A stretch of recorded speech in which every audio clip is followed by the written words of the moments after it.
இன்றே டவுன்லோட் செய்து உங்கள் ஃபேவரட் ஷோக்களை என்ஜாய் பண்ணுங்க.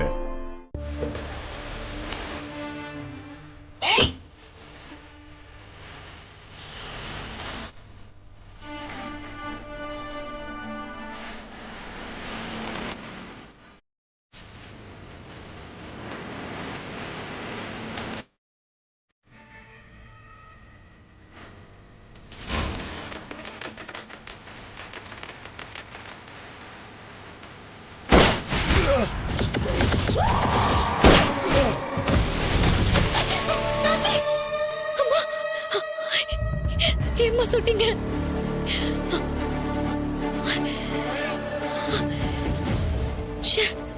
கனவா இது? இருந்தாலும் பொல்லாத கனவா இருக்கே. அம்மா எதுக்கு சுடணும் அவரை? திடீர்னு எதுக்கு இந்த மாதிரி கனவு வரணும்? மணி இப்போ 4 ஆகுது. விடிய கால கனவு பழிக்கும்னு சொல்லுவாங்களே, அவருக்கும் அம்மாக்கும் ஏற்கனவே ஆகாது. இப்ப இந்த மாதிரி கனவு வருதுன்னா ஏதாவது விபரீதமா நடந்துருமோன்னு பயமா இருக்கே.